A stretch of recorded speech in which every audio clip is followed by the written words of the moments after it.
guys, welcome back to the Beggars Canyon Boys, episode 37. Whoa. Yeah, can you believe it? That's getting hard to believe. We're about to reach our 40s. I know. And then we'll be old men. Mm-hmm. We'll be talking about the good old days of episode 1 and 2, but really episode 3 and 4. A little confusing there because... What are you saying? It was a little confusing. I think they understood, but I can explain it for you. Okay, yeah, I'm a little slow, so... I was saying we will be reminiscing about our podcast episodes 1 and 2, where we were watching episodes 3 and 4 of Star Wars. Episodes 4 and 5. Yes, sorry, you're right. Actually, episode 4 and then episode 4 Aftermath and then Holiday Well, Special. Okay, I know that obviously, but I wasn't gonna... I've already explained it too much now. Yeah. All right, I'm sorry. Can we start? Whatever, fine, No, keep it. We're not going to start over. No, I'll do it. Yeah, fine. Because people need to know what it's really like. Okay. The stuff I put up with. What's it really like for you, huh? How do you feel? I feel like I'm in a nightmare. Wow. Yikes. Nah, that's not true. Yeah, dude, we're in a lackadaisical dream of Star Wars. Yeah. Think of the content we've consumed. I'm happy with it. Yeah. Do you dream of Star Wars yet? Yet? I mean, my whole life. Yeah. Today we're talking about episodes 11 through 14 of season 1 of the Clone Wars. We're officially into 2009 now. Wow. These went January 2nd, 2009 to January 23rd, 2009. And yeah, I was like sentient and doing things in my own life at the time while these were coming out. I was watching these. Wow. Yeah. 10 years old. What was that? 5th grade? I think I was in 5th grade. You're like, Mom, please let me stay up and watch the Gungan General, please. Yeah. No, I would... do you remember when you would like record stuff on the cable box? Mm-hmm. Yeah, like this would always... you could like record the whole series. Mm-hmm. I'd have this and Adventure Time were the ones I recorded and watched every single episode. I heard that show gets like pretty lore heavy. Is that Adventure true? Time? Mm-hmm. Yeah, it does. Really cool show. In conjunction with this show, it started maybe like a year after Clone Wars, but I think both shows age up with their audience because like in Adventure Time, the main character Finn is like 12 when the show starts, and I was 12 when the show started. Mm-hmm. And the first season of the show is very much like Cartoon Network, like farts and screaming and that kind of stuff. And then as it goes on, it's like starting to be like life lessons and like growing up, and turns into a full like elaborated world and everything. And he's like the same age as me the whole time. Yeah. And they do, most cartoons, they stay the same age forever, but he will every few years be like, I'm like 16 or whatever. And I'll be like, whoa, I'm 16. That is cool. And you know what? That is a show I've tried to get into a couple of times, and maybe that's the issue. I always start with season 1, and then I'm like, man, people say great things about this. Yeah. And like, I don't dislike it, but I'm like, this is just kind of like a normal cartoon right now, like with those normal goofs and gaffs, and I'm not necessarily looking for that, Like For sure. So something a little more. So maybe I just need to start further. But that feels like I would be missing things then. Yeah, you kind of gotta have that stuff to really appreciate the later stuff. So it feels like homework to get into it. But I've seen like clips and stuff later on that like look really interesting to me. It's weird. It gets super weird. Yeah. Like, it's really cool. Yeah, I like it a lot. But, to tie everything back into Star Wars, also connecting it with another cartoon where the characters also, I believe, age. I only watched this when I was younger, but I think it is still around and they're getting older. I don't know. But Phineas and Ferb. Oh, yeah. I saw the other day on some streaming platform I was browsing, they have like a Star Wars parody or something too. Like they came to the Robot Chicken thing or something. Mm-hmm. I've never seen it. Oh, okay. maybe we should check it out. For Yeah. the show. I used to love Phineas and Ferb. Me too. I loved all the music and stuff from Yeah. like the original seasons of it. And it had like Vader on the cover. That's why I was like, I instantly noticed. I was like, man, Yeah, I think Cool like looking Darth Vader. Maul's in it too or something. I don't know. yeah, could be fun. Well, we got 2 more Family Guys and 2 more Robot Chickens to watch. Oh too. wow, okay. Man, honestly, I need to look at when those came out. We may have already passed those. Oh, those Robot Chickens and Family Guys? Yeah, Really? At least one of them. You said none of them do the prequels though, right? No. Well, the Robot Chicken one has prequel stuff. in Okay. it. But the plot wise of the Family Guy ones, they don't touch. No, that's just the 3 originals. Okay. All right. Yeah. Yeah, but thanks for reminding me because I got to look at when those came out because I got to force you to watch those. Hey, yeah. Um, Wasn't a fan of the first Family Guy one, but you know, I was also lukewarm on the first Star Wars when we watched it. Yeah, yeah, Who true, knows? Maybe true. it'll have the same effect. The Family Guy one, I'll stand by it making me laugh out loud multiple times, even though a lot of it is not funny. You got any business up top before getting into the episodes? It's always business with you. It's never. This podcast is personal and passion for me, so it's personal and passion. Any fun personal passions to talk about before we get into the episodes? I showed my niece. I told you this. Grievous, his first appearance, and then she wanted to see him die, so I showed her his death. Okay. Violent moments to show your niece. Yeah, she really liked it. Oh, that's not the first thing I showed her. The first thing I showed her was Anakin versus Ventress, actually. Yeah, And then she wanted to see more, so I showed her Grievous. that's cool. Yeah. Well, hey, I'm glad she wanted to see more Mhm. after seeing it. That's exciting. She really liked Anakin versus Ventress. Well, how can you not? Yeah. I mean, I feel like, I go back and watch that often. yeah, it's incredible. As soon as you're old enough to like comprehend that you're looking at something, I feel like that would be appealing to like any age. Yeah, true. That's cool though. I'm glad she liked it, even though that's kind of spoiler. Yeah, I know, but again, she won't remember that stuff. Yeah, Whatever. Um, Oh, and I gave each of my nieces and my nephew some of the Star Wars Unlimited ship cards, nice. and I told them when they're 18 they can turn it in to get the real ship. Oh yeah. Mhm. Nice. Well, that's cool. Yeah. That's good. Well, they'll stop believing that well before it matters. Yeah. So it's okay. The 10-year-old maybe didn't believe it as much. Yeah, but yeah. I could tell within her eyes there was like a little bit of hope, perhaps, that if she really does go to Coruscant, which she didn't ask where that is, she can turn it in. Well, I should have said Alderaan. we'd all like to get there someday. Yeah. Hey, Visit Coruscant. that'd be amazing. I'd like to visit Alderaan pre-explosion. It looks Yeah. like a beautiful place. Probably, yeah, not much to visit post-explosion. No, Yeah. no. But it'd be cool. Well, no, I shouldn't say that. That's a terrible tourism idea. Never mind.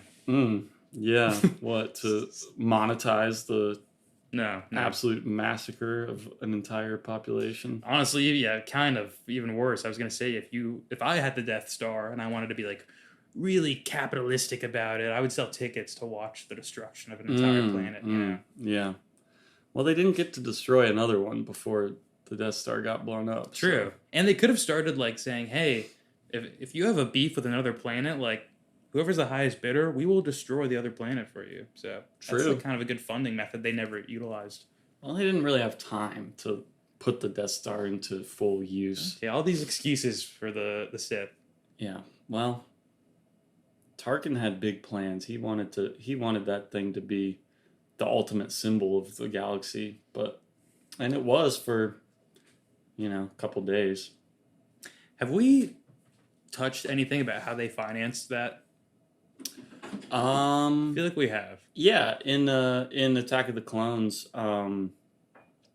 that whole separatist council that like Dooku is with, and they like are looking at like the Death Star plans, and they're all talking about like raising funding and stuff. Okay. For that. All right. So briefly, but- Seems like it'd be super, super expensive. So. Oh yeah.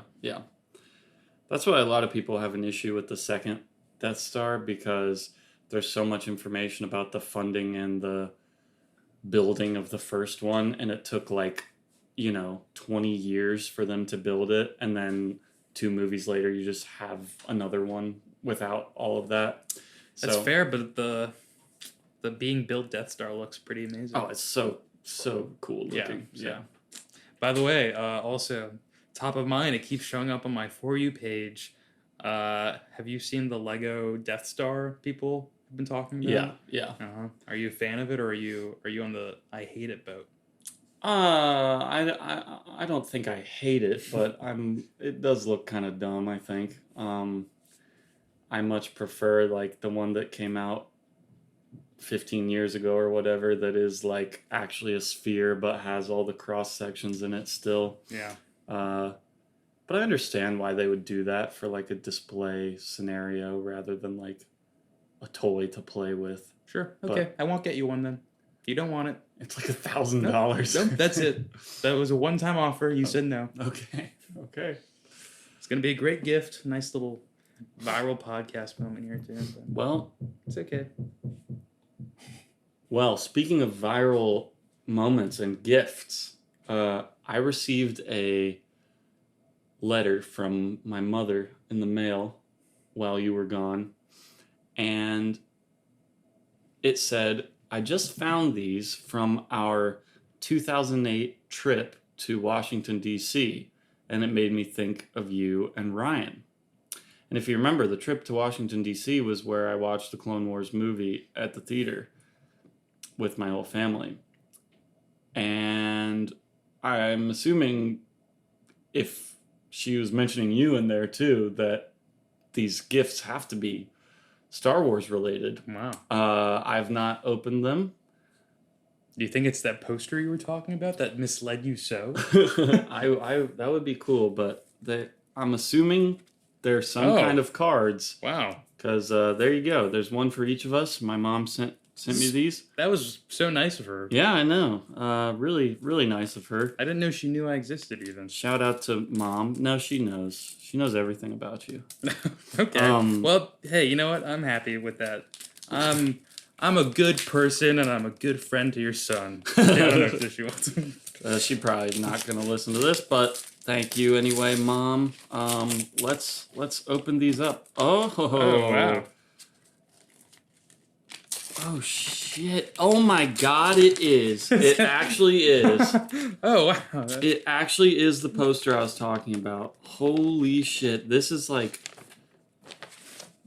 This Build the Red Clone Army, and this is giving me a little, like, nostalgia PTSD right now. That kid looks like he's having... That looks so fun. I'm, like, jealous of the kid. Look at these fucking toys, bro. Yeah, those are awesome. These rock. Man, even the Roger bot's like so cool to me. Yeah. Oh, look at Grievous looks amazing too. I had that Grievous toy. Oh, really? Yep. I'd break that thing so quickly. I had the Grievous and I had the Jet Trooper. All right, I'll show it to the camera. Wow, wait, so were these from Target? I guess so. Just promotional things for the movie. Little hologram there, Clone Army. Build the Red Army. Then on this side, we've got character posters. And this is what I was talking about that had Plo Koon and Kit Fisto on it. And I'm like, holy shit, these guys are in the damn movie. Dude, this is awesome. This is really cool. Also, this is a small thing, but I love the graphic design detail of how the lightsabers are like protruding out from their little circles or whatever. Yeah. Oh my God, dude. You should have known what you were getting in for. They put Zero and Rhoda. Yeah, they did. Zero, Rhoda, yeah. Even Commander Fox got a... Wait, Luminara was in the movie? Maybe in, like, the opening montage for, like, a half second. Okay. Or there was, like, one scene in, like, Palpatine's office where, like, Luminara, Yoda, and Mace Windu are hanging out, I think. Yeah. Yeah. Well, thanks, Mom. That was a big blast from the past. I absolutely forgot that this was kind of the format the poster was in, but this gave me, wow, a crazy flashback to sitting in a restaurant in the National Mall and staring over this and begging them, can we please go see the movie? Oh, that is very cool. I get it, man. This advertisement is, it would hook me too. And yeah, wanting to get these toys immediately. Yeah. I had a Clone Trooper helmet too. I love all the little character figures. Like, I love that R2-D2. I want all the little figures. Bro, I mean, Star Wars action figures are pretty consistently good. Not all the time, but. Yeah. Oh, enter Sky Guy at target.com/Clone Wars to help build the ranks of the Red Clone Army and reveal exclusive Clone Wars content. You think that's still available? Dude, we get exclusive content. What could that be? I don't know, like little behind the scenes clips or something. Like Captain Rex having a casual water station conversation. Yeah. That's fun stuff when they do that with animated things. Yeah. They do that in the, the bounty hunter game with Jango Fett. Mm-hmm. They do that there, like in the bonus videos. It's like fake behind the scenes of like Jango Fett like doing a line read and then being like, "Oh, like can I take that again?" Oh, like that'd be weird for me. it is weird. Yeah, It's pretty funny, but it's strange. yeah. It would be like, okay, Star Wars is. It's like Family Guy. Actually, I think we've talked about this. Maybe they do that every once in a while. Yeah, where Or they it's- acknowledge that they're like on a show. Yeah, and then they're like actors within their cartoon universe who like have real lives. But they played themselves Yeah. on the show still. Yeah, very strange. I know, that always kind of like breaks it for me. But I think we talked about this early on with something with C-3PO too, in one of like the behind the scenes yes, specials we watched. yes. Because like C-3PO is referring to himself as an actor in the Yeah, movie. like an actor played, like Anthony Daniels played me in the Yeah. movie. And it was like, but he's playing you right now. Yeah, Yeah, very strange. weird. Well, that's cool. Thank you, Mom. Wow. That was a big little shock to the system for Yeah. me. And can I commend you on your patience of waiting to open that? I don't know when she sent that, but It I was was- gone for 2 weeks. So. It was pretty much like the day that you left. Oh wow. Okay.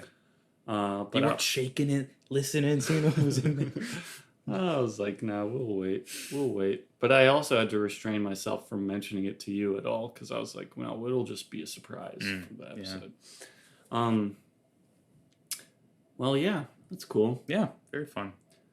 Well, should we get into the episodes for today then? Nah. All right.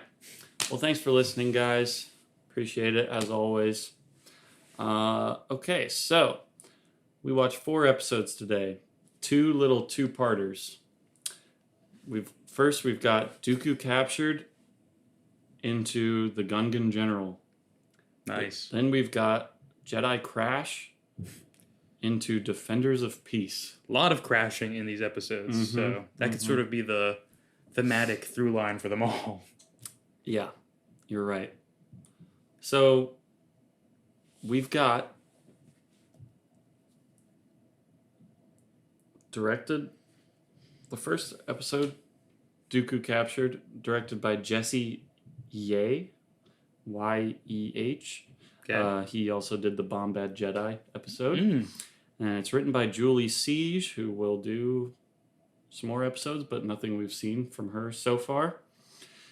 This episode is kind of important because it introduces a big character, Hondo Onaka, the leader of the Weequay Pirates. Yeah. And he's voiced by Jim Cummings, who's a pretty legendary voice actor, most famous for Winnie the Pooh. In Winnie the Pooh. I wasn't a big Winnie kitty, so. Oh, I was. Mm. But yeah.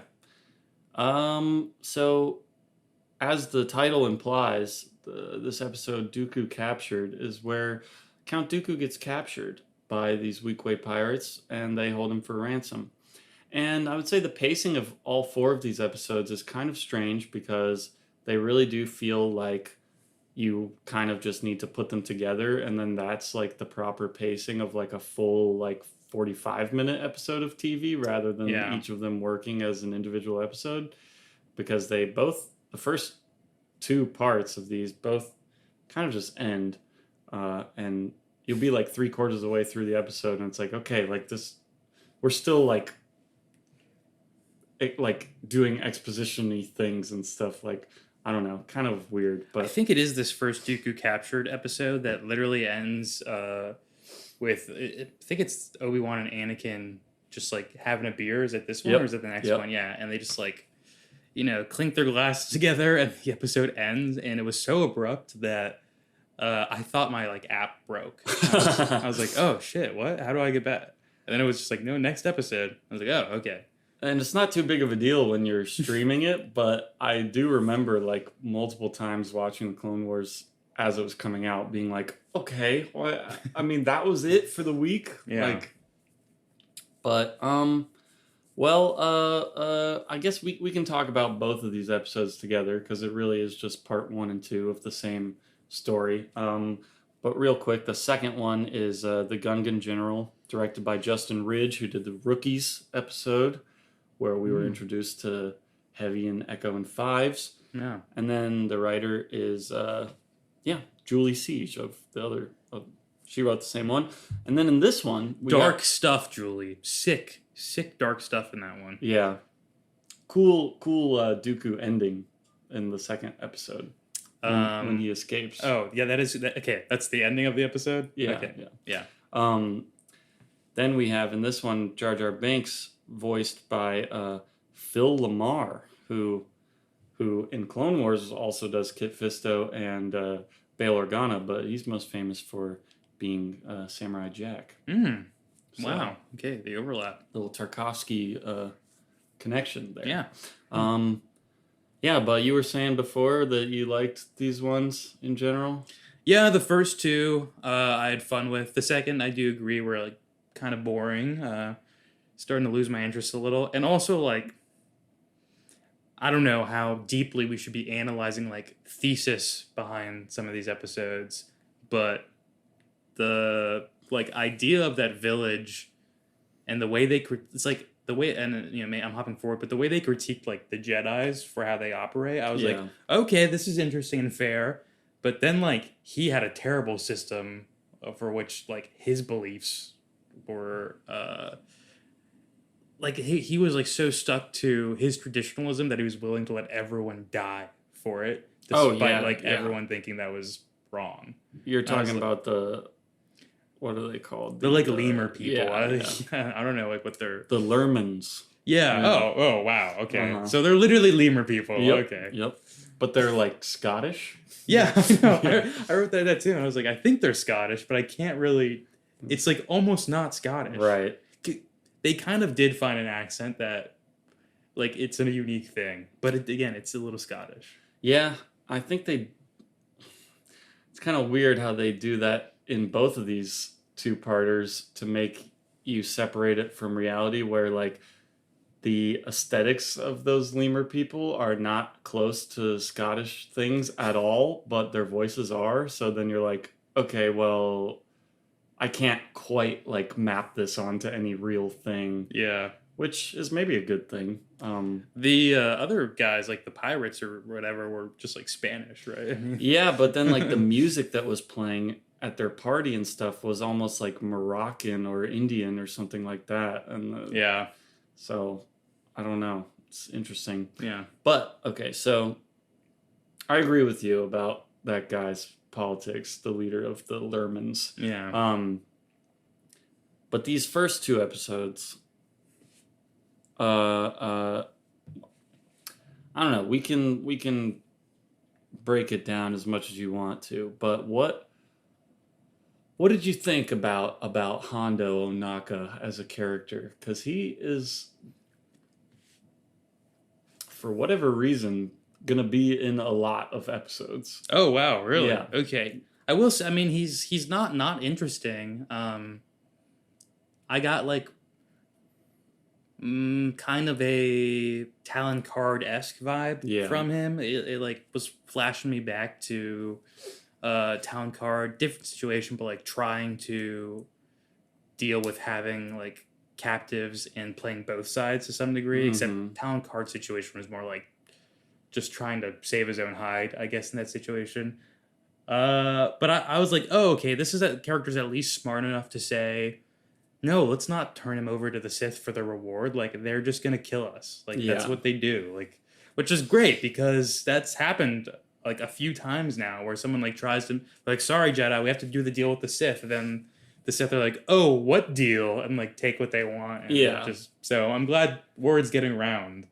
Yeah, and he's smart enough to know that like the Republic won't do business like that. Like they're not just gonna come down and like bomb his establishment or Yeah. whatever. So Mhm. yeah, that's a good So point. I appreciated that from him. Mm-hmm. I was like, he's not dumb. That's nice to see. Yeah, he's pretty smart.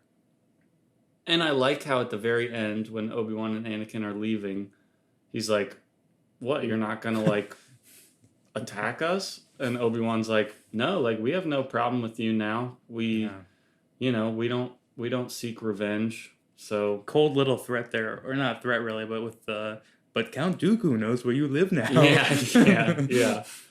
But you can see in Hondo, he's like, maybe I respect these Jedi guys a little bit. Yeah. So maybe, you know, maybe a little, maybe he's not so bad. That was very cool of the Jedi. I was like, damn. That's like Obi-Wan, that you're a good Jedi, Obi-Wan. Yeah. Mm-hmm. All right, so Sorry, I forget which episode it is, so I'm just gonna throw it out there. Bad Jedi moment is when Anakin is straight up like drop Dooku when they're like all hanging off the ledge. Yeah. Obi-Wan saves Dooku after he gets separated from like falling Just drop him. Yeah. It's like as he's already caught, basically, he's still screaming like drop Dooku. Just well, he's too heavy. They're trying to pull up. Yeah. There's some things like that frustrate me where it's like, well, guys, like, can't we just like use the Force right now and like float him over the ledge or something? Like, we have to worry about like our weight and everything. And we do get powerful Force use in this, so that is, you know. There are a few moments like that in these episodes where it's like, it doesn't quite make sense. But so the first episode starts with Anakin being captured as like bait on one of Dooku's ships, and this is why dumb. I think this whole thing is kind of just sloppy and like very childish. And like I get it, it's like a kids show, and some of the episodes are childish, but they seem to have, at their best, not all the episodes we've watched so far, but the best ones have had like pretty solid like in-universe logic to them, and like the placement of where people are and what the plan is like pretty well thought out and like kind of important. I'm especially thinking about the arc of like Cloak of Darkness and Lair of Grievous with like Luminara and Ahsoka on the ship, and then the Lair of Grievous one. Like those especially are well thought out. This one, they don't really explain it very well. Like Anakin is there as like bait, but Obi-Wan goes to like save him. So it's like, well, Obi-Wan just snuck his way onto the ship to save Anakin. So why didn't they just both sneak their way onto the ship? And then, well, I will say Obi-Wan looks really cool in his spacesuit costume, though. Mm-hmm. So he finds Anakin, and then he's like, okay, where's Dooku? And Anakin's like, I don't know, but I know he's on board. And then they walk down the hallway and open the door, and there he is. Yeah. And I'm like, okay, well, this is like just dumb. Like, like I get that this is just the beginning of the episode, and it's the setup to get to the actual episode of like him and the pirates, but dumb. Like, I agree that their plan makes no sense. And then and it makes Anakin look really bad, I think. And even Dooku's like, oh, Obi-Wan, are you always going to be saving Anakin like this? It's which continual problem that appears every now and then in these episodes, and I feel like this episode is a good example of it, even though overall I do like a lot of the little moments in this episode. But Anakin's characterization, like, will very often feel off. Like, it'll be fine for a couple episodes, and then like one episode will be like, I guess for like whatever narrative purposes they needed to like steer the ship, they've like completely changed his perspective or like how he carries himself. And then I don't know, it's always really weird with him specifically. I agree. They don't quite know how to like toe the line of wanting him to have those seeds of like, oh, he's got like a little dark side to him, but also be like a funny, cool guy, like Yeah. main character type guy for a cartoon. Like that definitely gets better. They kind of lock down Anakin in a much more satisfying way as it goes on, I would Okay. say. Um, but I agree with you. Uh, I'm kind of going like beat by beat through the episode, but a really cool moment, even though this is silly in and of itself, Dooku escapes by the thing he's sitting on just kind of trapdooring and he falls down a big slide. Yeah. And then Anakin's like, I'm going to go after him. And Obi-Wan's like, I'll cut him off. Whatever. I guess it's good to establish like Anakin's the headstrong, like, They literally not thinking- always do that when it's Anakin and Obi-Wan. Though. Yeah, I yeah. will say it's kind of like a little tired. But, Yeah, you're right. But okay, ring the character bell. That's okay, I guess. What I do like is the really cool moment where Anakin's sliding down after him and Dooku uses lightning on him while they're sliding away from each other, and then Anakin is blocking it with the lightsaber. I'm like, Yeah. okay, that's pretty cool. Then they all kind of like escape and they shoot down Count Dooku's ship. Wait, can I just say also, it's a little silly to me. Like, Anakin gets a little tripped up with the slides.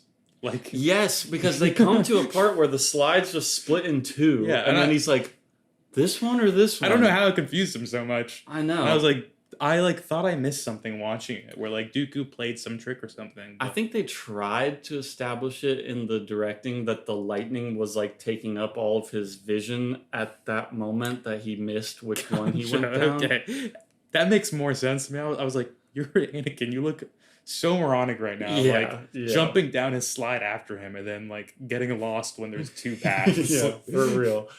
And that's another thing of like the Force can't like help you out here. Oh, yeah.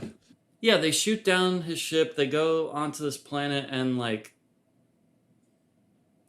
Okay, so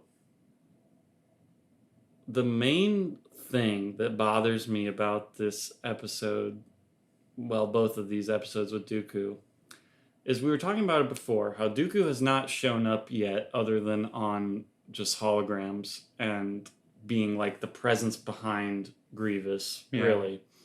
And I thought they were doing a really good job of making it like, okay, like Grievous and Ventress are kind of like always in the field. And then like Dooku is the one behind the scenes. At least that's what everybody thinks. But really, like Palpatine is the one behind the scenes. Yeah. Okay, cool. They're setting up like Dooku is like the main bad guy, at least in the minds of the Jedi. We finally see him actually, and like this is what he's doing. He immediately gets captured by like pirates, and there's like this part where so he's like talking to them and they're kind of like, oh, if you pay us we'll like ferry you to where you need to go, and then they stab him in the back and capture him, take his lightsabers and stuff. And there's a moment where he's standing there and they're all surrounding him and they all like point their guns at him. And he's like, oh, you think I'm not powerful just because I don't have my lightsabers? And they're like, no, but you're still like super outnumbered. It's like, bro, like, I'm sick of seeing that where like 20 weak guys Yeah. surround someone who Dooku is like supposed to be more powerful than Obi-Wan one-on-one. Mm-hmm. Like Yoda, like he's like on Yoda level of powerful. And he just takes it. There's no plan. There's no like, oh, I allowed myself to be captured because I'm trying to like get something else out of it. He just gets captured there. And I'm like, bro, kill all of them right now. Like lightning all of them right now. I think I wrote down in my notes there, like, just fry them or something there. Because yeah. I did want him to do that. It's I will say, frustrating. though, I think they're... I don't know. Maybe the episode isn't really that constructed as well as I am giving it credit for, because I'm like, okay, part of me thought that Dooku was like playing into it to some degree. Same. But then they had the scene where it was like when they show Palpatine that they caught Dooku, which is also funny. Yeah. They're like, oh, he's shy, he's like embarrassed, he's not talking right now, Mhm. and like Dooku's like, it's like very weird. So I was Yeah. like, oh, okay, I guess that he really did get captured. I know, But- that's what I was thinking too. Like, oh, okay, he let himself get captured because he has some machinations he's working on, but like, not Yeah. really. And I will say, I also do see your point later on in the episode of like Obi-Wan, Dooku, and Anakin, like when they're all stuck together and interacting. Drives me crazy, actually. Because I mean, like when you explain it like that, where it's like, okay, he's the guy behind it, and he's kind of like their Palpatine figure. And I think like, okay, if I take him out of that and I put Palpatine in that scene, like, yeah, I would hate that scene too. Yeah. So I kind of see why that doesn't work for you. Yeah, the second half of the story, the second episode. Bless you. All right. First of all, super like unfocused. It wants to be about like Jar Jar, but it's also about Anakin and Obi-Wan escaping with Dooku from this pirate Yeah. thing. Didn't you love every cut back to Jar Jar though? No, I didn't. Also, Phil Lamar, great voice actor. Terrible Jar Jar Binks. I hated the way he sounded in this. But this is what pissed me off the most about these episodes is that, yeah, you've got Obi-Wan, Anakin, and Dooku all trapped together, and they're like doing like you've seen this kind of thing before, where like the good guy and the bad guy are stuck in the same place, and they don't like each other, but they got to work together. Yeah. It's like, sure, but not with him, not with Dooku. Like, this is something that like Newt Gunray would be good for. I know we just saw him in the previous episode, so that wouldn't work, but like that level of villain.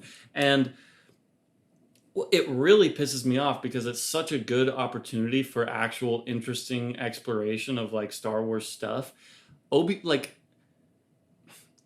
Because they almost get there too, because Obi-Wan in Attack of the Clones, when he was captured and like up on the thing that Dooku's on in this episode, like that's when Dooku goes around and tells him like the whole thing about how the Senate is corrupt and like, hey, you should leave the Jedi Order because they blindly serve the needs of a government that is using them in a corrupt way, and you guys are just like police officers essentially at this point, and like, you know, all this stuff. And like, okay, awesome, that's like some of the coolest stuff we get. And then here they're all three trapped together. This is presumably the first time Obi-Wan has seen Dooku from this, the guy who was Qui-Gon's master, who Obi-Wan probably has a lot of like personal feelings towards. Yeah, I didn't think about that either. They're just bantering and like getting on each other's nerves, and it's like, bro, like this is an opportunity where they're all trapped together for him to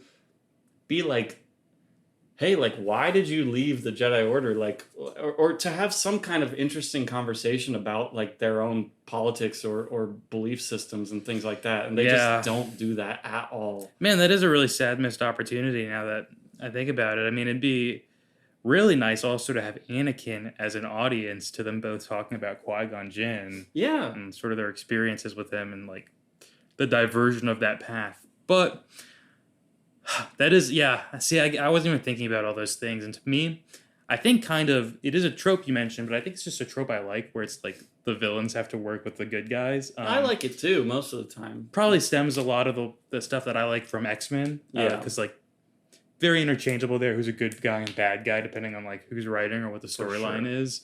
So that was fun for me. I was like, oh, I just like the comedic riffing that these guys are doing, which like, yeah, is like very stereotypical and tropey. But again, it's a trope that works for me, so I'm just like, this is fun. I like it.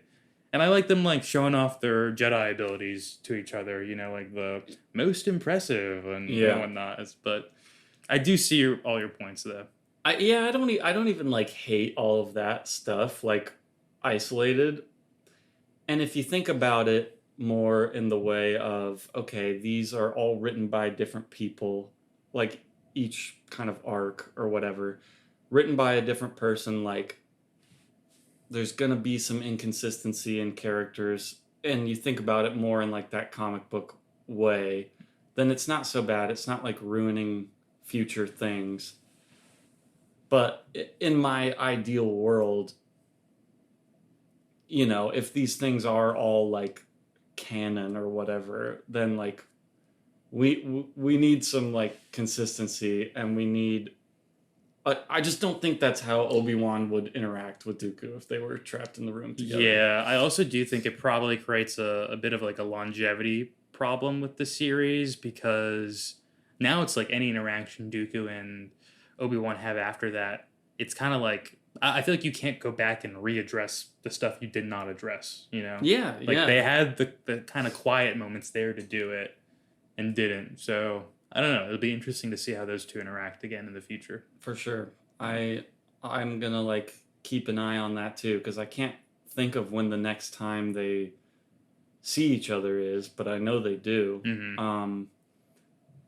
And yeah, but yeah, like I already said, it's just like a missed opportunity because, like you said, they are forced to just be sitting and talking to each other. Like they can't be fighting right then, so they could have had a pretty cool conversation. But By the way, you know what's also really like silly from and it was like I was like, okay, this is one of those like don't think too much about it. It's cartoon things, plot wise, is when they're like, okay, we need confirmation that like the hologram was real and they actually have Count Dooku. So we're gonna send over our two Jedi's. yeah, And Anakin and Obi-Wan are like very intelligently like this could be a trap. Like it could very obviously be a trap actually. And it'd be very easy for someone to trap us like this. So that's our concern. And they're just like, nah, that's okay though. You have to go. yeah, And it's like, holy shit, this is such an easy way to kill Jedi. If like truly that was as nefarious a trap as they thought it was, which I mean it was kind of a trap. Yeah. Sorry, I got to blow my nose, but I agree. Oh my god. Sorry, I'm sorry.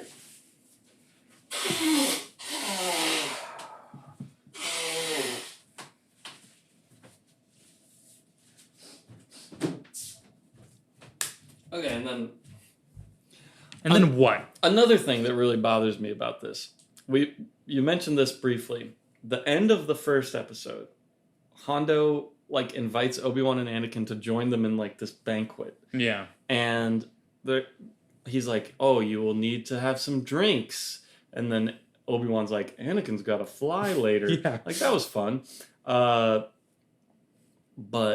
then we see that, you know, one of the Weequay pirates like puts some powder in the drinks, and it's like, okay, obviously they're trying to like poison them and put them in a cell. And Obi-Wan and Anakin have the drinks. They know that they're poisoned, and they do this move where they like quick sleight of hand switch them with the guys next to them. And this is the only reason why I'm even bringing this up is because they make a point in the episode. Like, that's a scene. Like, they pull it up, they kind of smell it or look at it, they know something's wrong with it, and they swap it so that they don't drink the poison one. Okay, then the episode ends. Then the next episode begins with them waking up in the cell and being like, whoa, we didn't even drink that much. And then Obi-Wan's like, well, we must have clearly been poisoned. And it's like, wait a minute, but literally the last thing you did was be fully aware that they were trying to poison you and do something about it. And then now you don't even acknowledge that at all in like the next moment. Dude, that's how poisoned they were though. They got so poisoned. But they did, but they drank. But then they forgot about it. They got so poisoned they forgot. But they drank the other guys. No. And those two guys passed out immediately and were on the table at the end of the episode. All the drinks are poison. Every drink there, poison. Okay. I wish I was one of those fans who just like, you know, tries to fix all everything. I mean, it's a silly thing to like complain about, but the only No, it's fair. I mean, like they made a point to show that in the episode. Yeah, that's like a big enough thing if you have a scene dedicated to it. So sorry. Yeah, that's pretty funny. Runny nose. Yeah, I don't know. Maybe they were just lazy with these episodes. Maybe felt... these were the phoned in episodes. That's what it felt like.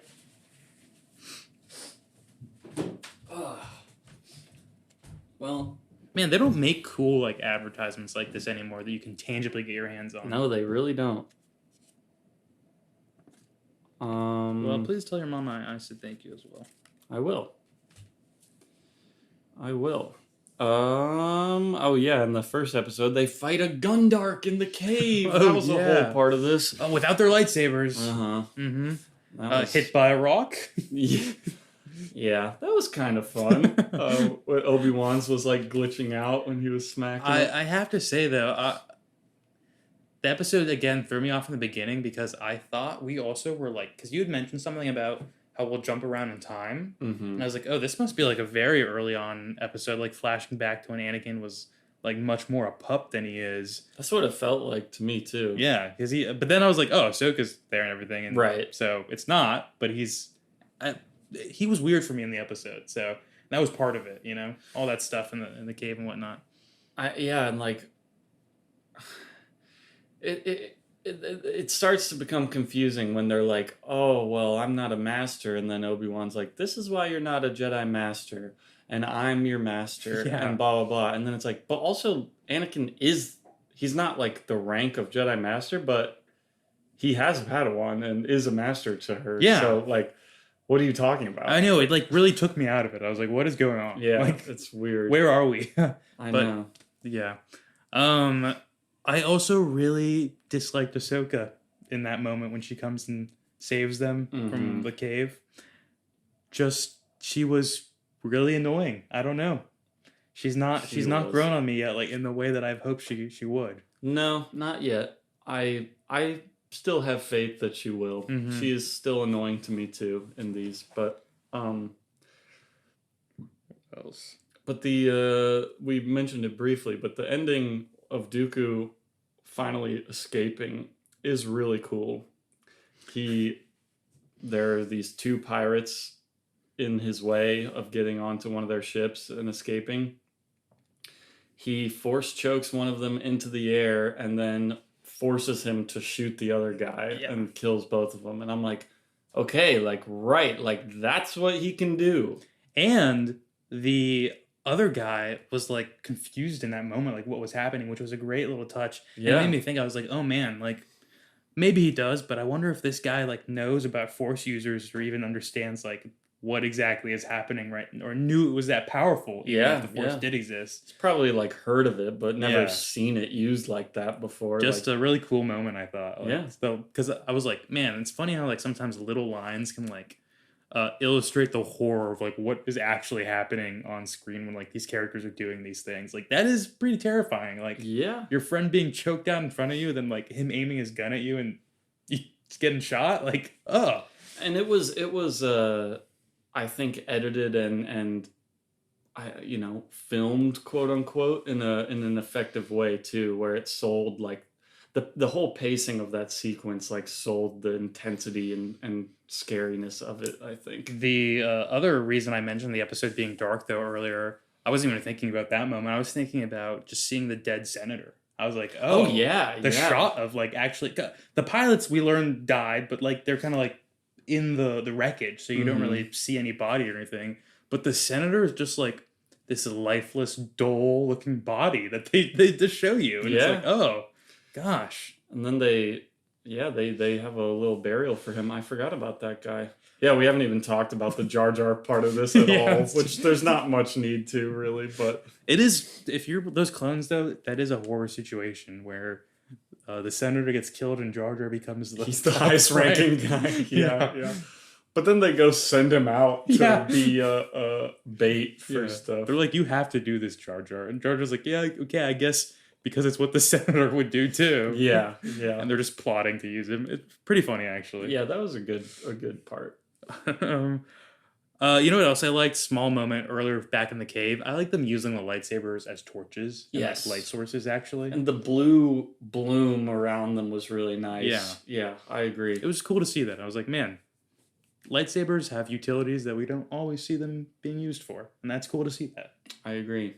If you play Jedi Survivor video game, the one with Cal Kestis, the red-haired Jedi, that's part of it. You got to use your lightsaber as like a flashlight. Am I able to play that now? Is that one open and available to me?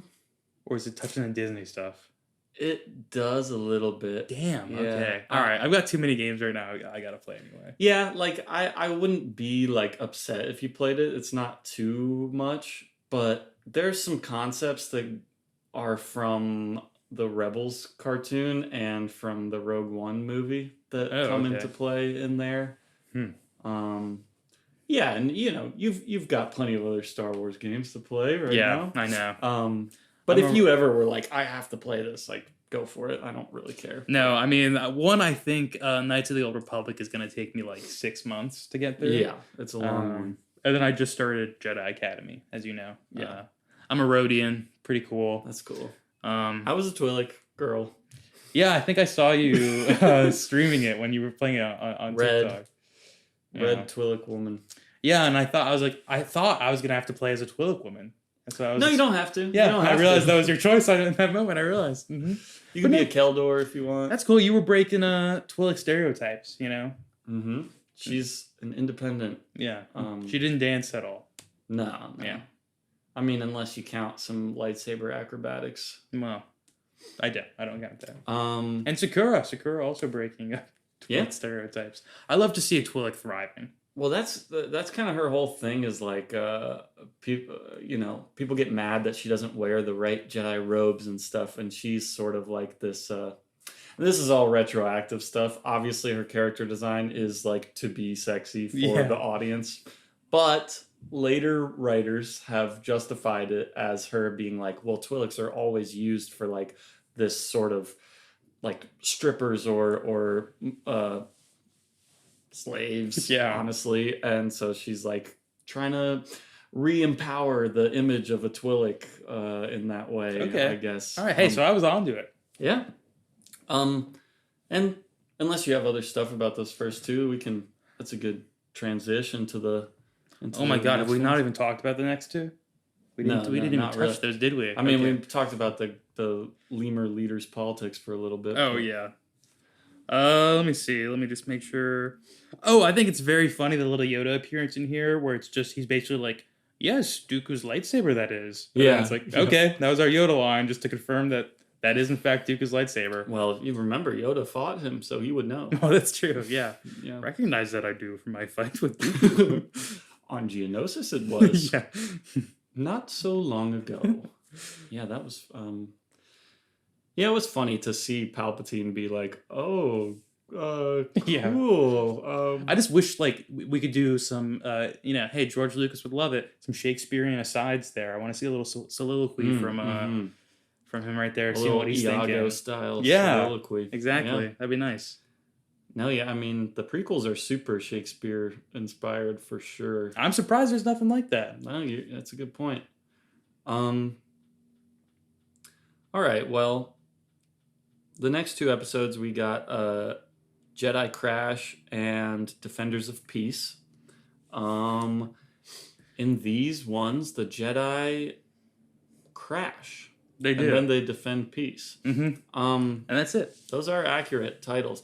I would say okay, so The last one could have been called Jedi Crash, though, too. yeah, they also crashed. Yeah. Directed by Rob Coleman, the first one, Jedi Crash. He is the guy who did visual effects for all the prequel movies. Oh, So okay. that's cool. And it's written by Katie Lucas. Mm. Very interesting. Mm. This is George Lucas's 20-year-old daughter who Oh. wrote this episode. Wow. Yeah, The lineage of Lucas. and she will write a couple more.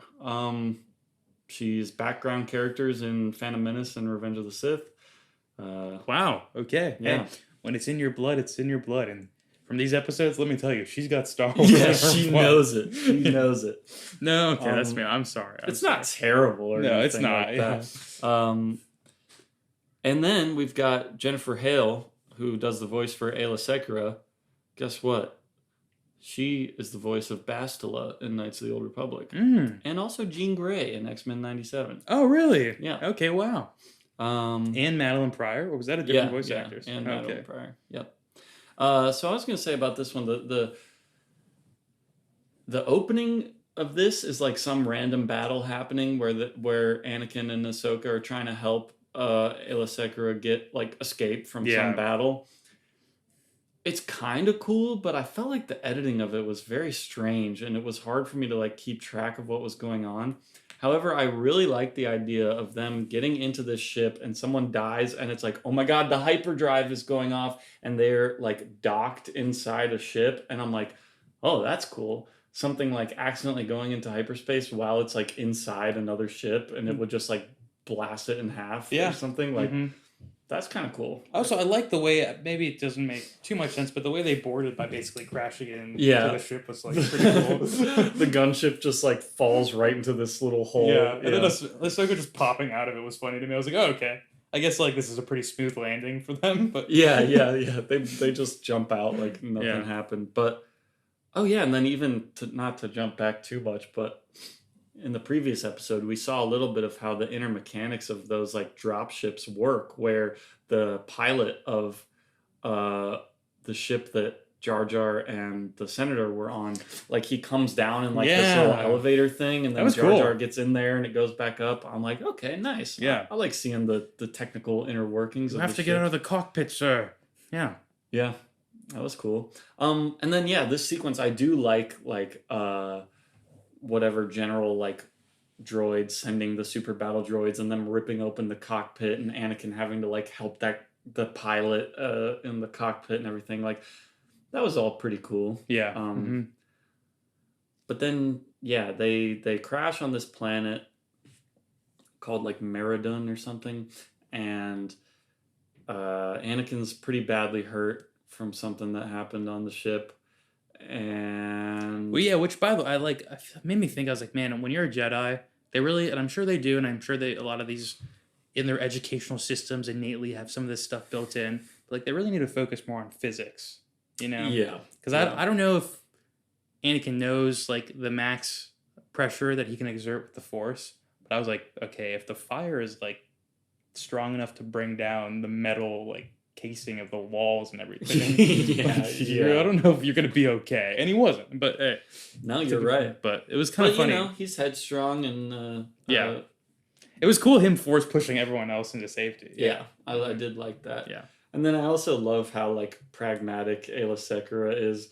Like, it is. We do get some pretty good consistency with that of the Jedi Masters being like super pragmatic, because she immediately is like, no, Ahsoka, there's no time to get Anakin, we gotta go. And she's like, he's right here, like I'm gonna save him. Yeah, I know, coming from her too, who later on she says she also struggled at some point with attachment, but look at her now. Is that the height of what you can expect from a Jedi? I mean, in their minds, yes. Yeah, that detachment, that complete I liked Ahsoka's point also about like building compassion, being detached from people, being like kind of an opposing idea. I always think that's cool when they actually address like the hypocrisy of the belief system and stuff. Yeah. And she's like, yeah, we're supposed to be compassionate towards everyone, but we're not supposed to get attached to them. Like, how's that possible?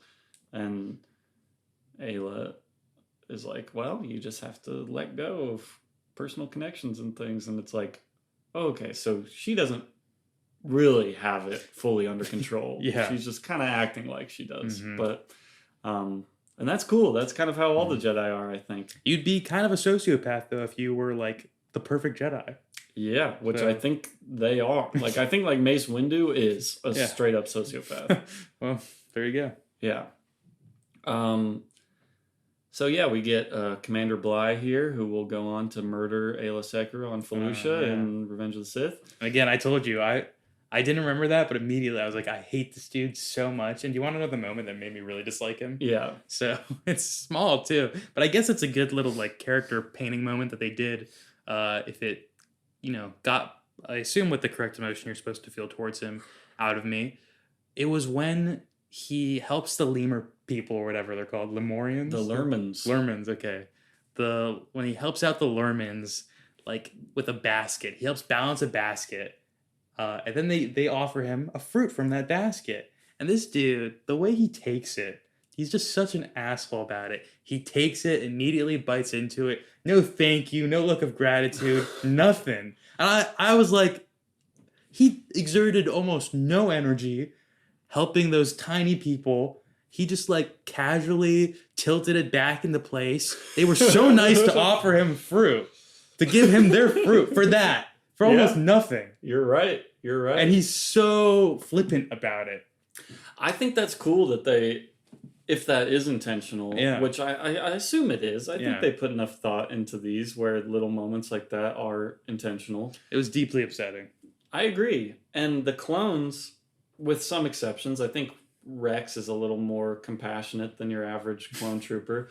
But yeah, well, again, only slightly. Yeah, like, fair. They're all pretty like hardcore, honestly. Yeah, seriously. But they should be, because that's like what's programmed into their brains is they, and like we mentioned earlier, I think before we were recording, like the conversation they have when they're out in the field and like Ahsoka's like, why won't they like fight back and blah blah blah, and like the clones are like, yeah, they're stupid. Like they can't comprehend their philosophy at all, because they are fully programmed to be like, no, like fighting is good. Like we like fighting. Yeah, that's the only way to solve problems. Like I can't understand these idiots at all. Like, oh man, what does a world after the Clone War look like for those survivors? Even very interesting stuff. Yeah, very interesting questions. I feel like that would just lead to really,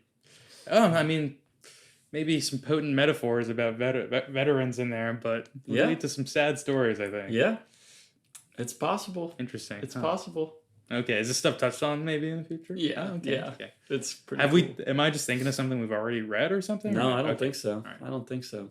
I don't think that's been really addressed in anything yet. Okay. But, yeah. Yeah. I mean, this is just kind of like a heightened example of the real military or whatever, where like people often join the military when they feel, generalizing, this isn't everybody, but when they feel like, oh, I don't really have like, I don't know what I want to do with my life. I'm trying to find some kind of purpose or like higher calling or something. And then like, that's what they believe in and care about. And then when the fighting's over, they don't know how to like return to regular society. These guys were literally bred to fight. Like bred to be soldiers with no thought of what about when the war is over? What are they going to do? They literally age at double speed too, so that like they can be ready to be like 20 years old and be out on the battlefield faster. So they are going to have an awful time in the future. Like, not even spoiling anything, just if you take that knowledge of, I know, thinking of the first clone who's going to live and die of old age. Like, what a terrible life that probably would be. They only live to be like 40 if they go completely healthy and unharmed throughout their whole life, which is unlikely because they're in a dangerous war the whole time they are alive. Yeah. Like, it sucks. Oh, man. Imagine you're the last clone that was made, though, and then the war finishes. Yeah. You're like, okay, I got some good years, probably. Oh, that's kind of cool. Yeah, but it would be scary knowing that you are you're aging double speed. Yeah, I guess. Maybe it's a little different in the vast, like, spectrum of being in space with all the aliens. True, like, they all have different lifespans. I got some perspective because, like, I don't know, maybe a Gungan only lives 10 years. Please let Gungan live 10 years.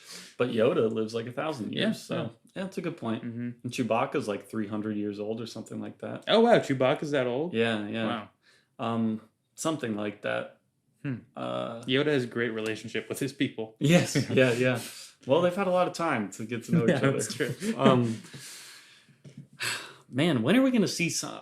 Maybe we do see something, but I can't think of anything where it establishes Yoda having good relations with the Wookiees. I guarantee you there's some book or comic or something that touches on that, because every single line of the movies is addressed in some way in auxiliary stuff. But ooh, man. If we ever get the opportunity, if someone offers both of us to write some Star Wars content, that should be what we do. Yoda befriending the Wookiees. Yeah. Yoda's first Wookiee excursion. For sure. Mm-hmm. Throw a little Ewok in there. Hey, why not? I miss the Ewoks, man. Me too. It is, genuinely, I feel like it's surprising they have not been used like at all during this kind of era of Star Wars. Yeah. Like, I would have expected like just a little background here and there Ewok. Maybe there Mhm. has been and we just haven't seen it, but I feel like no, I don't know. I don't think so. Yeah. Yeah.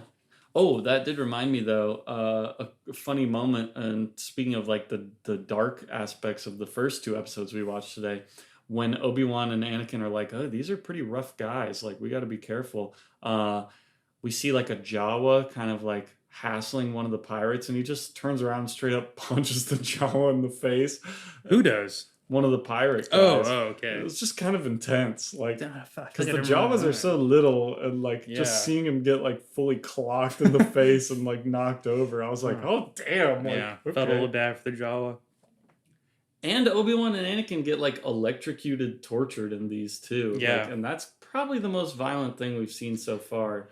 Yeah, there was honestly some darker stuff in these episodes for them not being like super thematically dark. Yeah, and then in these ones, the all the clones that aren't Captain Rex and Commander Bly get annihilated by like these little griffin type like vulture lions on the planet. Yeah, I thought they were like ostrich hybrids or something. Yeah, like, yeah. or like eagles and I don't know, coyotes mixed together. They're kind of Weird. like wingless griffins almost. I have to say, I feel like Star Wars. I'll say a positive and a negative. Positive, great with vehicles and mechanically how they work. We've talked about that before. I feel like they're not super inventive about like space animals. You know, Yeah, usually it's just like let's take like a rhino and a horse and like put it together. It's like boom. yeah, I would agree in some cases. I think some of the aliens are awesome. Well, I guess, do you mean more like the non-humanoid Yes. aliens? Yeah. Like the Mhm. non like intelligent ones? Yeah, when I say Yeah. space animals, I mean things. Yeah, more like Rancor level and below. Yeah, you know? yeah. The Rancor is cool though. I think. Yeah, Rancor's a bad example because it's cool. No, but it brings up a good example because like we saw in the Lair of Grievous, we were talking about how that monster is kind of just like a Rancor but less cool. Yeah. And then in this one, they fight the Gundarks or whatever in the cave, and those are also kind of whatever. Yeah, again, that's like a bear and a spider, maybe, and like or a something. monkey, Yeah. or Mhm. something. But we do get to see a red Kowakian monkey lizard in this episode. Yeah, that's true. Salacious Crumb's relative, perhaps. Oh, wow. And that was fun. Yeah, that's cool. Yeah. Oh, yeah. Also, do you remember when we were talking about malevolence, how we were like, oh, this is cool, a weapon that destroys all machinery but leaves things alive. And then I was like, very soon we will see the opposite thing. Yeah. That kills life but leaves machines alive. That's why I was thinking about it. I was like, why do I feel like I've already read something where it had this effect? And I was like, I feel like this joke was made already where we talked about like Yeah. it having the converse effect. And so, okay, that's where it appeared. So And that was the I think first there's time. I another one later Oh. too that does the same thing, and they act like it's a new thing. Hey, we're kind of back to a big weapon though. That's, Yeah. we took a break on that for a little bit. You're right. You're right. Somewhat, yeah. And this one's kind of like a smaller scale, like infantry level weapon too, not like a huge ship And type thing. really cool idea, frankly. I mean, like, Yeah, and it makes sense for the droid army especially. yeah. Oh, and this guy, the Nemoidian, who's like the overweight Oh, guy yeah. in charge of the whole thing. Locke Durd is his name, and he's voiced by George Takei from Star Trek. Oh, wow. Okay. Yeah. I wouldn't have caught that, but No, I didn't realize that either. Just a little trivia tidbit. that's cool. Yeah, what else about these episodes? Pretty cool stealth sequence when they are kind of like raiding the base that the Separatist dropship is on. A lot of good like slicing up droids quietly and stuff. That was pretty cool. Yeah. Mm-hmm. I liked it. Let's see. What'd you think of Wag 2 the healer? Oh, not much. Not like a new fan favorite character. I kind of like how he goes mobile. He like jumps in the air and then goes into a big rolling somersault, and that's how he runs. First time he did that when they were going off with Ahsoka, I thought he was about to attack her because it looked kind of a little vicious at Yeah, first. yeah. But just very quick, I guess. Oh, also, Ahsoka was annoying me in this episode too, frankly. Yep. And her attitude about things is just like really, really weird and annoying sometimes. Like, for example, when she saw the giant seed pods, and I know they almost fell on everyone at first, and that's a little startling. I get it, but she like freaked out. She was like, Yeah. "What is going on this planet? Like, why would anyone choose to live here when there's seed pods falling out of the sky every day?" Yeah, she literally says like, "What idiots would live here?" Something like this. And it's like, what do you? Well, how do you think life works? Yeah, I don't think they like chose this planet, but I totally agree with you, and that just reminded me of another weird moment where they first land on the planet, and then Bly comes up and is like, "Looks like we're not alone," and he's got like a little piece of wood with a carving of a tree on it. And then Ahsoka looks at it and she goes, "The people who live here must live in giant trees." Yeah. Like, wow. Okay. And then she is wrong about that, I guess. Yeah. But, I feel like sometimes like adults need to tell Ahsoka to be quiet. yeah, for real. Like Ayla Secura, like Ahsoka's wrong about a lot of things and Ayla Secura's right about them. So that kind of works, but they don't ever like chastise her for being wrong. And you may remember previously we talked about it, and I forget the exact example, but I think it was with that. Is it which the traitor R2D2? Oh, was it like R3. R3. Yeah. Yeah, it was when R3 and she kept vouching for R3, and at the end of the episode when Anakin was kind of like, okay, see, like he was bad. She was like, "Oh, I never thought that. Like, I was not like thinking he was bad, or I knew the whole time." Or so I forget like how she played it off, but it was like no responsibility at all for like basically getting them in the situation, the mess they were in, and like consistently being like, "No, there's nothing wrong with the droid, Anakin. You're like gaslighting him basically about it." For real. And again, she didn't face any consequences of that, so I don't know. It's messed up. Yeah. The positive moment, again, that I got from her was that little attachment moment, because I like if her and Anakin are going to go down that path together of, like, we become so attached to each other, and it's going to be detrimental to them in their own specific ways. Really interesting to me. Yeah. Really good stuff. Absolutely. But I would like to start getting there with her, because I feel like we're not doing anything with her character, really. I feel like she's just there. Yeah, I agree. She's not really growing at all yet. She's a quipper, Mm-hmm. She's there to drop some quips with snips. Yeah, I know. Yeah. Snips and Sky Guy. Yeah. And Anakin being hurt is kind of just goes away, like in this one. Yeah. But whatever. Pretty cool, like final battle sequence though, where they have the shield generators, and then like he sends the squads, and they're like, "Oh my god, they're like advancing too far. We got to fall back into the village." And then they're like, "Oh, gonna shoot up the village and everything." Like, I don't know. I was feeling the tension of that moment. Yeah. Mm-hmm. It worked for Pretty me. Cool. Yeah. But yeah, like we mentioned before, the leader of the village is just so frustrating, where he's like, no matter what, we will not fight back, even if they are literally like slaughtering families right in front of us. We're just gonna do nothing. Yeah, he was like, I would rather die than kill. And it was like, that philosophy like doesn't make sense when like your entire village is gonna be like vaporized, Like, yeah. I do like what they're kind of getting at there about like, hey, like get the fuck out of our village, like do not bring the war here.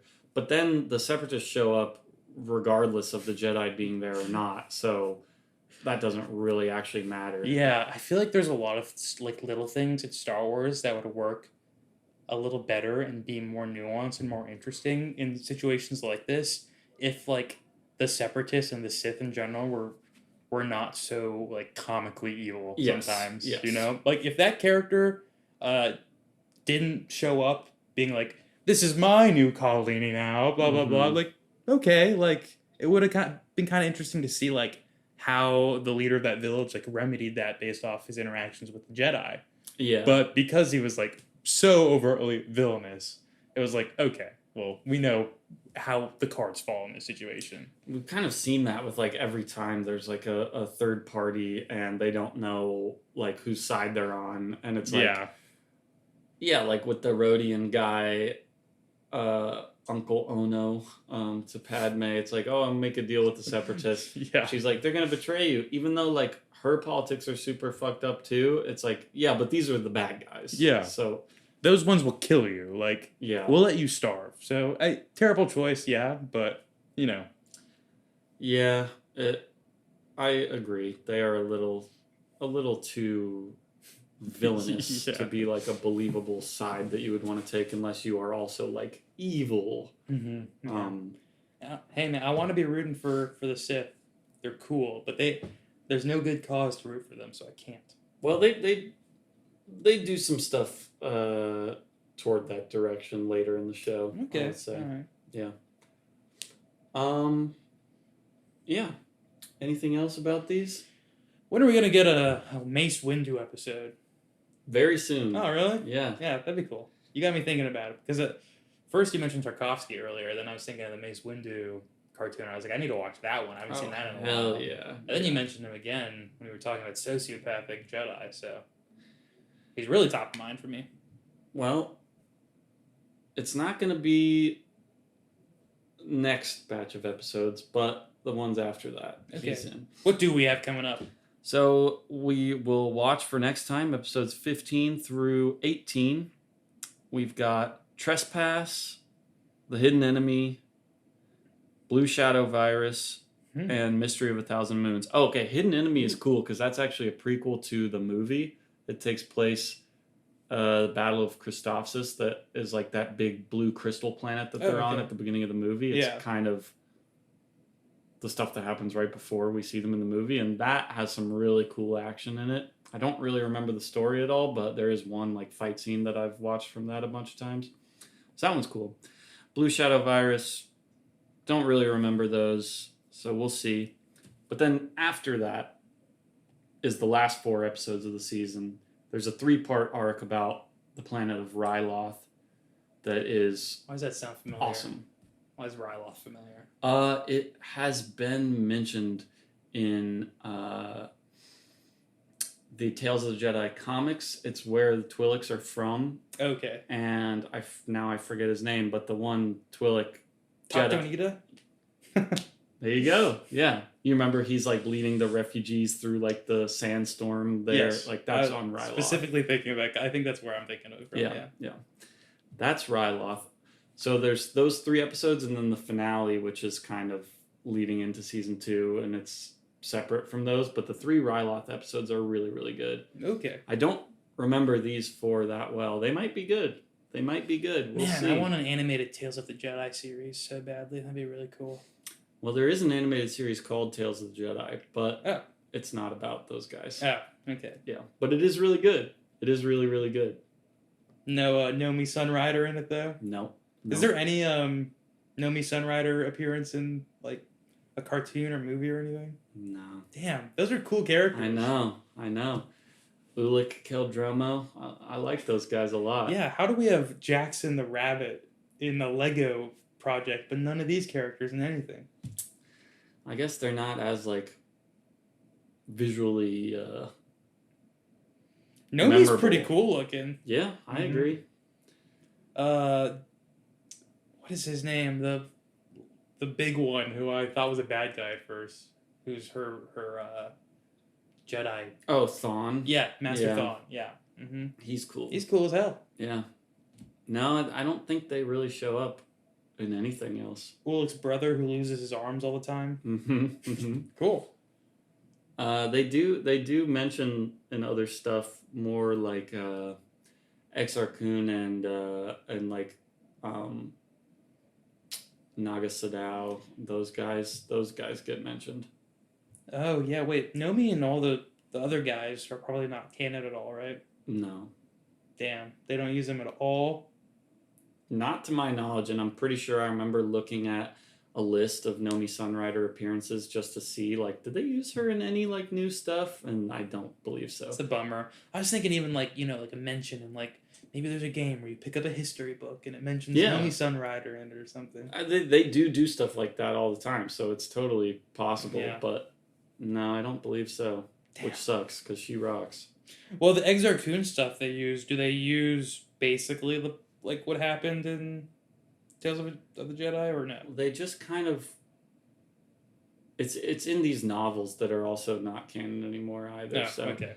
But But every now and then, there will just be like a painting or something in the background, or like a carving in the wall or something that'll have like Naga Sadao with his big knife and his hat and everything. And it's like, okay, so Yeah. he happened Yeah. for in some context. But Okay. yeah. But yeah, 4 more episodes next time. You got anything else? I got nothing else. Me neither. These were fine, but they did frustrate me. Well, But the season ends real strong. okay. I'm ready for Ryloth. Yeah, we got 8 episodes left in the season. We'll finish this season, and then maybe we'll go back and make sure we didn't miss any like important comics from this time, or any Family Guy, perhaps. Okay, all right. things. How far into this show are we? Like, percentage-wise, how? Well, there's 6, 7 seasons. Oh, okay. So we're kind of still scratching the surface. Yeah. Here. Yeah. Okay, wow. And really, like, yeah, I won't say anything else. No, okay. But we got some awesome stuff coming. I'm sure. I think. More droid episodes, please. Well, there are Oh, more yeah. droid episodes. Yep. R2E. But droids hate nicknames. Yeah. But R2's kind of like cool with it, Yeah. I think. Yeah. All right. Well, thanks for listening, folks. Bye.